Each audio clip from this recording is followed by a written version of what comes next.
Story with Binaca. सुनिए कहानी Binaca की जुबानी। तो लीजिए, हाजिर है मुनि मनितप्रभ सागर जी की कहानी निष्काम सेवा बन गई आदर्श।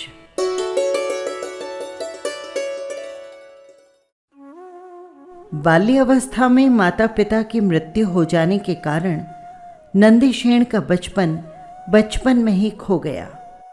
न कोमलता रही, न मासूमियत रही। सपनों के महल को यूं ध्वस्त होता देख उसकी सारी कोमलता भी धराशायी हो गई। कोई भी तो नहीं था उसका संसार में। संसार के चौराहे पर वो अकेला, अबोध और अनाथ भाव से खड़ा था। उसका हाथ पकड़कर उसे राह दिखाने वाले पिता नहीं थे, तो आंखों से बहते आंसुओं को पोंछकर अपने आंचल की ठंडी छांव देने वाली ममतामयी माँ का सहारा भी खो गया। आखिर उस पर दया करके उसके मामा ने उसे अपने घर में स्थान दिया। वो सेवा चाकरी करता था।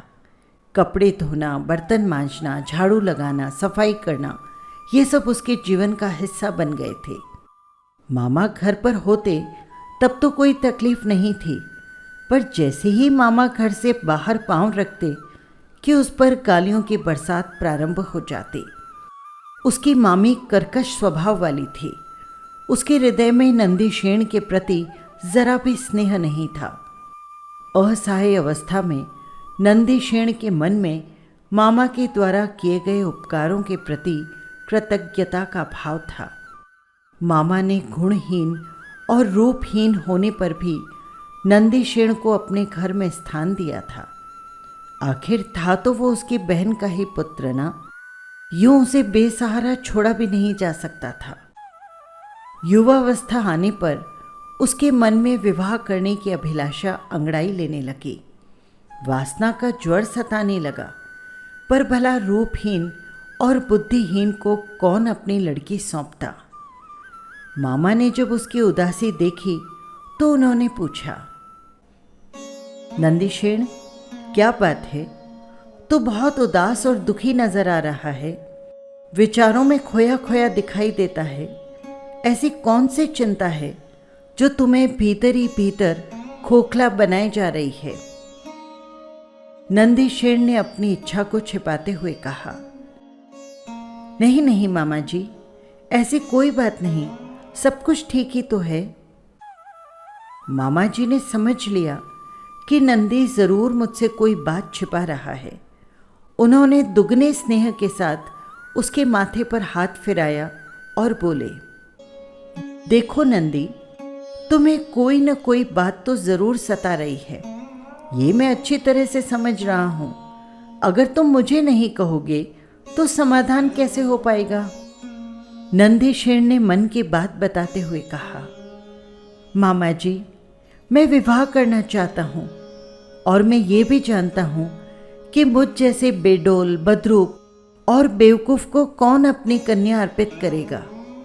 मैं मन को समझाने का बहुत यत्न करता हूँ, पर समझता ही नहीं है। जितना समझाता हूँ उतना ही मचलता है। मामा ने प्रेम से कहा, नंदी, तू क्यों चिंता करता है? मेरी 7 पुत्रियां हैं। उनमें से किसी एक का विवाह मैं तेरे साथ कर दूंगा। ये बात सुन नंदीशेण आश्वस्त हो गया। सारी चिंताएं समाप्त हो गई। पर जब बाप की बात बेटियों के कानों में पड़ी तो उन्होंने साफ साफ कह दिया, पिताजी, आप हमें कुएं में डलवा देना, फांसी पर चढ़ा देना या सिर कटवा देना, पर इस कुरूप के साथ हमारा बंधन मत बांधना। वास्तव में नंदीशेण था भी बहुत कुरूप।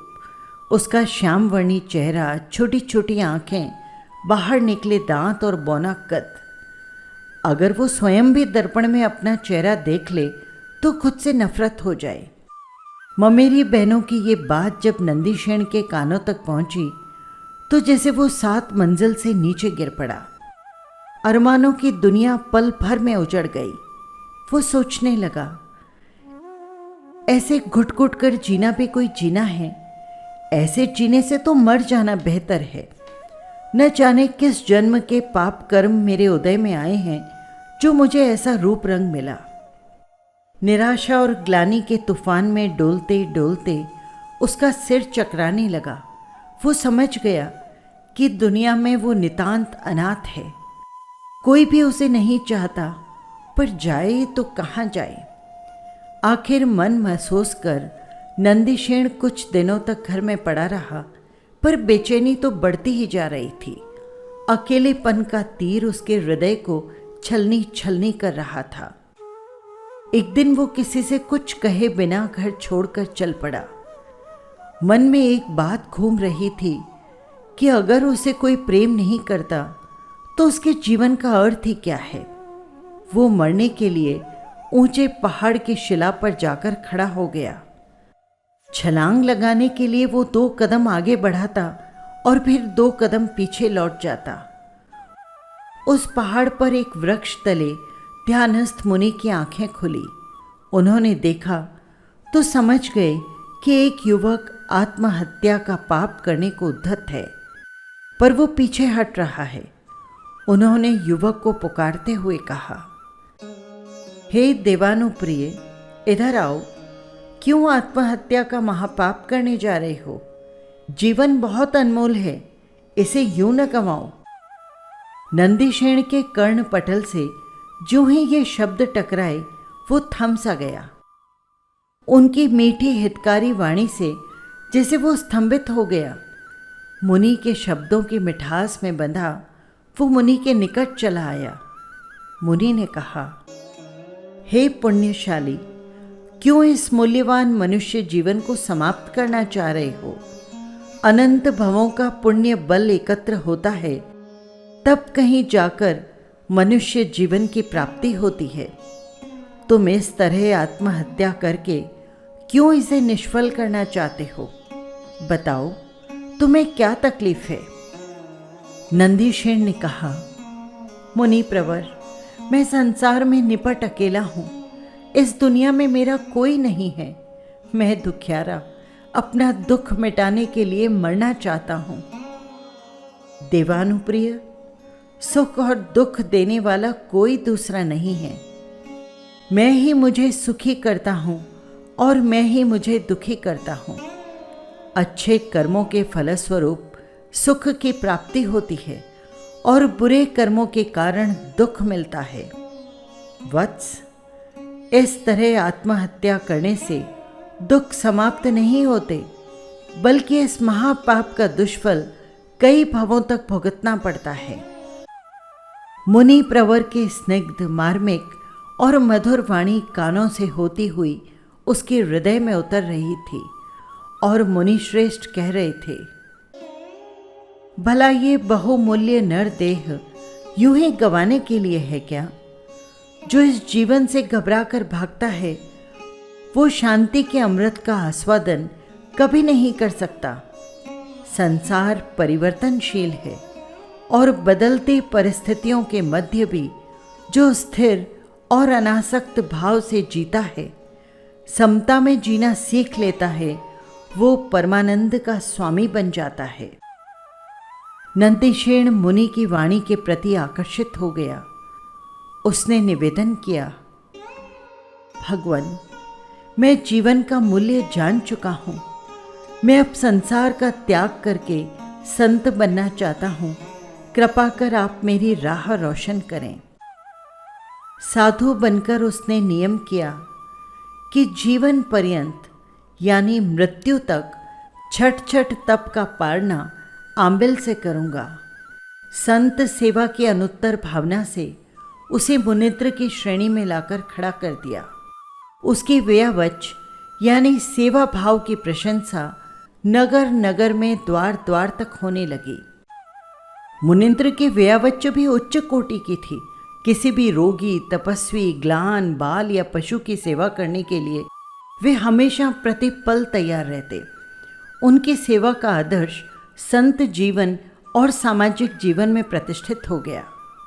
योगियों को भी अगम्य ऐसे गहन व्यावृत्त की आराधना इतनी गजब की थी कि छठ के पारने के लिए बैठ रहे हों या ध्यान में लीन हों, परंतु जैसे ही उन्हें किसी की रुग्णता का पता चलता, वे पल भर का भी विलंब किए बिना व्यावच्च करने के लिए चल पड़ते।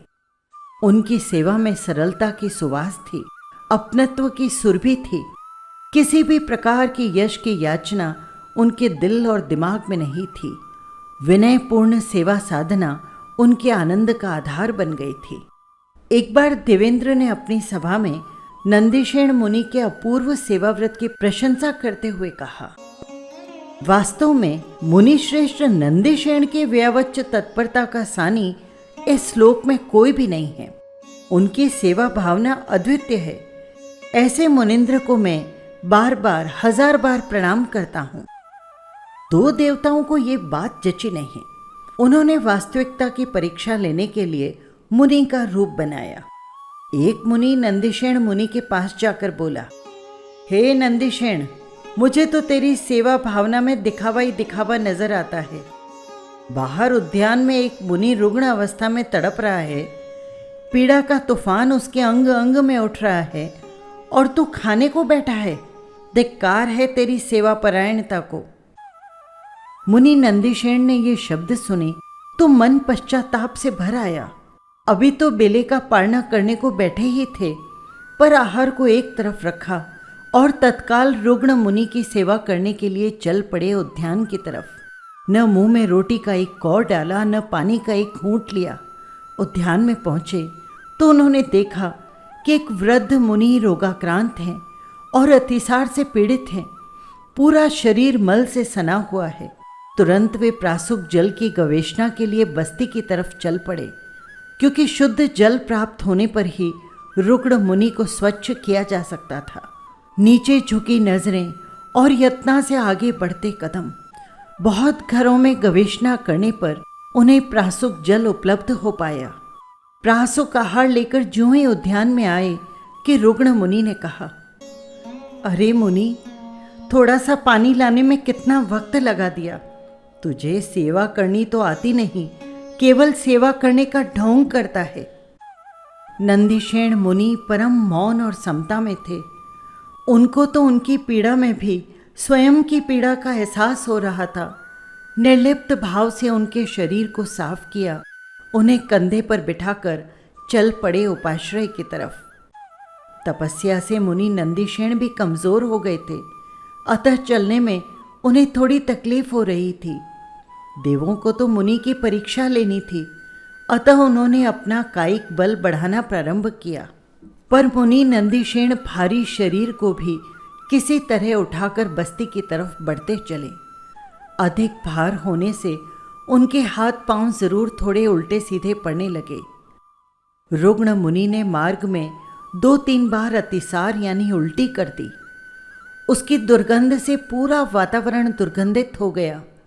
वो दुर्गंध इतनी खतरनाक थी कि राह में गुजरते लोग वस्त्र से अपना नाक बंद करने लगे। पर कंधे पर उठाए मुनि नंदीशेण सहज और निर्लिप्त भाव से चले जा रहे थे। उनके वस्त्र भी मल से सन गए थे और उसमें भयंकर बदबू उठ रही थी, पर मुनि को तो मात्र सेवा का ख्याल था।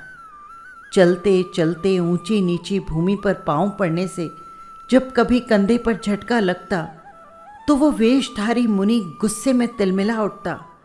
जब वे धीरे धीरे चलने लगते तो वो मुनि नंदीशेण पर कटु शब्दों की बरसात करता। ऐसी विषम स्थिति में भी मुनि नंदीशेण शांत मना थे। उनके चेहरे पर समभाव की सौम्यता पूर्ववत छलक रही थी। उपाश्रय में आकर उन्होंने रुग्ण मुनि को सुविधाजनक शाताकारी स्थान पर लिटाया, मल आदि साफ किया और क्षमा याचना करते हुए बोले, मुनिवर, मैं आपकी व्यवस्थित व्यवच्च नहीं कर पाया, इस बात का मुझे खेद है, आप मुझे क्षमा करें। कहते हुए उनकी आंखों से अश्रुकण गिरने लगे। रुग्ण मुनि ने अपने ज्ञान के आलोक में मुनि नंदीशेण के भाव पढ़े। भावों में कहीं भी उतार चढ़ाव नहीं था। शब्दों में जैसी निर्मलता थी वैसी ही पवित्रता अंतर मन में भी थी।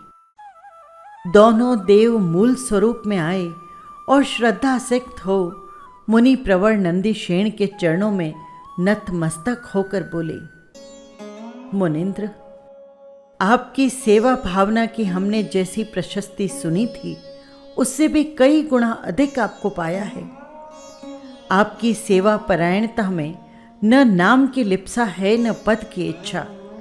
सेवा में उत्तरोत्तर बढ़ती सरलता, सहजता और निर्मलता का भी हमने एहसास पाया है।